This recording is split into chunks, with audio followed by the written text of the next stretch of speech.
क्या आपने कभी सोचा है, जब इस सृष्टि की रचना भी नहीं हुई थी, जब ना समय था, ना दिशा, ना कोई देवता, ना कोई तत्व, उस परम शून्य में कौन था? वो कौन था जो स्वयं अनादि है, जिसे किसी ने नहीं रचा, जो स्वयं में ही संपूर्ण है? दो नाम अक्सर हमारे ग्रंथों में बार बार आते हैं, सदाशिव और महाविष्णु। पर ये केवल नाम नहीं है, ये अस्तित्व के दो शाश्वत रहस्य हैं। सदियों से ऋषि मुनि ध्यानस्थ हैं इन दोनों के स्वरूप को समझने में। कुछ मानते हैं कि महाविष्णु ही ब्रह्मांड के रचयिता हैं, कुछ कहते हैं सदाशिव ही परम तत्व हैं, जो हर गति, हर शक्ति के मूल हैं। लेकिन सच क्या है? क्या सदाशिव और महाविष्णु एक ही शक्ति के दो रूप हैं, या फिर दोनों में से कोई एक सर्वोच्च है, या ये दोनों किसी और भी महान सत्ता से उत्पन्न हुए हैं? अगर आपको लगता है कि आप भगवान विष्णु और भगवान शिव के बारे में सब कुछ जानते हैं, तो रुकिए, ये वीडियो आपको सोचने पर मजबूर कर देगा, क्योंकि आज हम जानेंगे उन रहस्यों को जो शायद आपके धर्म ग्रंथों में छुपे हुए हैं, पर आम लोग उन्हें पढ़ नहीं पाए। आज हम उतरेंगे उस ज्ञान में जो बताता है कि सदाशिव कौन है, महाविष्णु कौन है, और इन दोनों का संबंध किससे है। उस एक पूर्ण परमात्मा से जिसे जानने के बाद कुछ जानना शेष नहीं रहता। तो वीडियो को अंत तक जरूर देखिए, क्योंकि आखिर में हम एक ऐसा रहस्य खोलने वाले हैं जो आपके विश्वास की नींव को हिला भी सकता है और मजबूत भी। चलिए शुरुआत करते हैं उस सृष्टि की कथा से जहां समय का आरंभ भी नहीं हुआ था। सत्यम शिवम सुंदरम, शिव ही सत्य है, सत्य ही शिव है, और शिव ही सुंदर है। यह श्लोक आपने आज से पहले भी कई बार सुना होगा। लता मंगेशकर जी ने भी अपनी सुरीली आवाज में इस गीत को गाया है। पर इस गाने या श्लोक को सुनने के बाद एक प्रश्न दिमाग में आता है, और वो ये कि यहाँ पर कौन से शिव के बारे में बात हो रही है। हम सब जानते हैं कि परम ब्रह्मा एक है, परंतु सत्य यह भी है कि उनके रूप अनेक हैं। गौर करने योग्य बात यह है कि एक तरफ हम शिव जी को लोहित कहते हैं। लोहित यानी वो जिनका रंग नीला हो। शायद यही कारण है कि हम शिव जी की जितनी भी तस्वीरें देखते हैं उनमें उन्हें नीले रंग का दर्शाया जाता है। उन्हें दिए गए नाम के अनुसार तो ये ठीक भी है, पर एक श्लोक ये भी है, कपूर गौरम करुणावतारम संसार सारम भुजगेंद्र हारम सदा वसंतम हृदयार विंदे भवंती सहित नमामि। इस श्लोक की पहली लाइन का पहला हिस्सा कर्पूर गौरम करुणावतारम हमें यह बताता है कि ईश्वर वो है जो कपूर यानी कैंपर के समान श्वेत या सफेद हो, और जिनमें करुणा हो तो फिर शिव जी को लोहित क्यों कहते हैं? नारायण इस सृष्टि के पालन करता है और उनका रंग भी नीला बताया जाता है। तो फिर ये जो कपूर की तरह श्वेत है, ये कौन है? क्या इस ब्रह्मांड में या फिर इस ब्रह्मांड के परे दो अलग अलग शिव और विष्णु वास करते हैं? इन्हीं सवालों के जवाब आज हम ढूंढेंगे और शिव और विष्णु के अलग अलग रूपों के बारे में इस वीडियो में विस्तार से चर्चा करेंगे। हाँ, ये सच है कि शिव के अनेक रूप हैं, और उनका जो स्वरूप ब्रह्मांड के बाहर वास करता है उन्हें सदाशिव कहा जाता है। और शिव तत्व का यह रूप आपके और हमारे भोलेनाथ से बिल्कुल अलग है, जिन्हें हम शिव कहते हैं।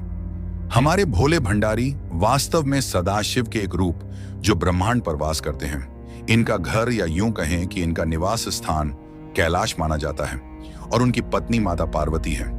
और इनके दोनों पुत्रों गणेश और कार्तिक के बारे में हम सभी जानते हैं। इससे पहले कि आपकी कंफ्यूजन इन दोनों फॉर्म्स को लेकर के बढ़े, मैं आपको बता दूं कि शिव तत्व एक ही है, पर इस तत्व या एनर्जी को मल्टीपल फॉर्म्स में डिवाइड किया जाता है। वैसे तो शिव तत्व के कई फॉर्म्स हैं, पर मोस्टली हमें इन तीनों फॉर्म्स का जिक्र देखने को मिलता है। पहला सदाशिव, दूसरा रुद्र, ये 11 होते हैं, और तीसरा शिव जिन्हें हम सब भोलेनाथ कहते हैं और जिनकी हम सब पूजा करते हैं, और ये भी 11 रुद्र में से एक माने जाते हैं। सदाशिव वो हैं जिन्हें कर्पूर गौरम कहा जाता है, अर्थात जो कपूर की तरह सफेद है। इन्हें अल्टीमेट फॉर्म में शिव भी कहा जाता है। ऐसा माना जाता है कि सदाशिव के 5 शीश या सर होते हैं, जिन्हें अलग अलग नामों से जाना जाता है। इनके नाम है सदैव, जात, वामदेव, अघोर, तत्पुरुष और ईशान। पहला सर सद्योजत कहलाता है, जो क्रिएशन में इवॉल्व होता है, यानी जो सृष्टि या ब्रह्मांड का सृजन करता है। इस चीज को आप ब्रह्मा के रूप में भी देख सकते हैं। दूसरे हैं वामदेव, जो प्रिजर्वेशन करते हैं, यानी सृष्टि का संचालन। इन्हें विष्णु के रूप में देखा जाता है। तीसरे हैं अघोर, जिन्हें रोदर कहा जाता है, जो डिस्ट्रक्शन करते हैं या सृष्टि के संहार करते हैं। चौथा है तत्पुरुष। तत्पुरुष शिव जी को ही कहा जाता है, जो कोन सेल या हाइड करते हैं, जिसे तिरोभाव कहा जाता है। और पांचवा है ईशान, जो कि खुद सदाशिव।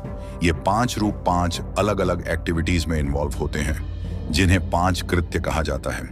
ये कृत्य है सृष्टि पालन, संहार, तिरोभाव और अनुग्रह। ऊपर दिए गए डिस्क्रिप्शन के हिसाब से आप समझ गए होंगे कि कौन सा काम किस रूप के द्वारा किया जाता है। सदाशिव की पत्नी महागायत्री को माना जाता है, जिन्हें देवी पार्वती का विस्तृत स्वरूप भी माना गया है।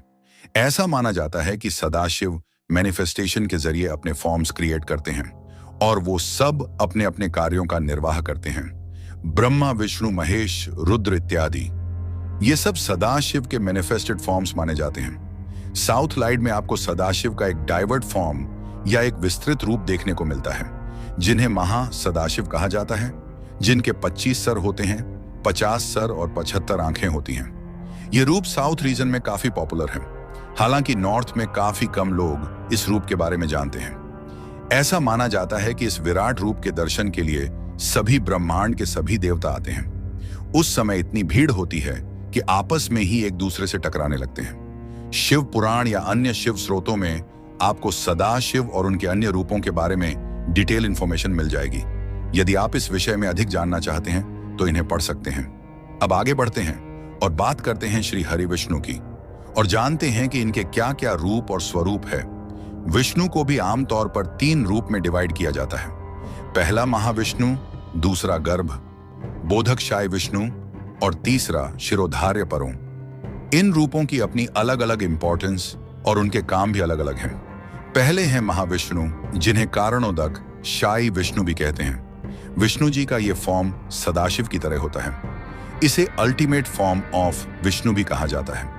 कारण है ऑक अर्थात समुद्र या ओशियन, शय अर्थात सैन या सोना। जो विष्णु करण सागर में वास करते हैं या वहां सैन करते हैं, उन्हें महाविष्णु या कारणोदक शही विष्णु कहा जाता है। ऐसा माना जाता है कि महाविष्णु जब भी सांस छोड़ते हैं तो उनके हर एक रोम चित्र से एक यूनिवर्स का जन्म होता है। वहीं महाविष्णु जब यह सांस अंदर लेते हैं तो सारे ब्रह्मांड उनमें समा जाते हैं। इस समय ब्रह्मांड का लगातार विस्तार हो रहा है, तो ऐसा माना जाता है कि वो समय है जब महाविष्णु अपना श्वास छोड़ रहे हैं। वहीं जब भी महाविष्णु अपने श्वास अंदर लेंगे, हम एक क्षण में खत्म हो जाएंगे। इसे आपको मल्टीवर्स के कॉन्सेप्ट के बारे में भी पता चलता है। विष्णु का दूसरा रूप गर्भ धारण देव का जन्म माना गया है कि यहीं से ब्रह्मांड की उत्पत्ति होती है, इसलिए इसे वोम या गर्भ की तरह देखा जाता है। विष्णु जी का तीसरा फॉर्म है शिरोधार्य शयी। विष्णु जो क्षीर सागर में वास करते हैं, जो ध्रुव लोक में बसे एक ग्रे श्वेत द्वीप के क्षीर सागर यानी मिल्क ओशियन में वास करते हैं और वहां पर सैन करते हैं। हम और आप जिन भगवान विष्णु की पूजा करते हैं वो शिरोदकसाय विष्णु हैं और धरती पर आने वाले सारे अवतार भी शिरोदकसाय विष्णु के ही होते हैं। हम और आप जो छवि देखते हैं जहां विष्णु जी एक समुद्र में सैन कर रहे हैं और देवी लक्ष्मी और शेषनाग उनके साथ हैं, वो छवि वास्तविकता में शिरोधार्य शयी विष्णु जी की ही है। ऐसा माना जाता है कि भोलेनाथ की तरह ही शिरोधार्य शाय Vishnu easily approachable form of Vishnu है और देवताओं से लेकर मनुष्य सब अपनी समस्या के निवारण के लिए इन्हीं के पास आते हैं। अन्य 2 विष्णु रूपों तक पहुंचना मनुष्य तो छोड़िए, देवताओं के लिए भी लगभग असंभव है। ये दोनों विष्णु समुद्र की उन गहराइयों में वास करते हैं जिनका पता लगाना संभव ही नहीं है। तो साथियों, अब जब आपने जाना सदाशिव और महाविष्णु का रहस्य, तो क्या अब भी आप यही सोचते हैं कि ये 2 अलग शक्तियां हैं, या फिर क्या ये एक ही अनंत सत्ता के 2 प्रतिबिंब हैं? हमने उस अज्ञात की एक झलक देखी है, पर यह तो सिर्फ शुरुआत है, क्योंकि असली सवाल अभी बाकी है। अगर ये दोनों ही इस सृष्टि से पहले थे, तो फिर इनका जन्म किससे हुआ? वो कौन है जो इन दोनों का भी स्रोत है? क्या वो पूर्ण परमात्मा कोई और है? और यही है वो रहस्य जो हम आने वाले हमारे अगले कुछ वीडियो में उजागर करेंगे। तो अगर आपको यह वीडियो ज्ञानवर्धक लगा तो इसे लाइक करें, शेयर करें और चैनल को सब्सक्राइब करना ना भूलें।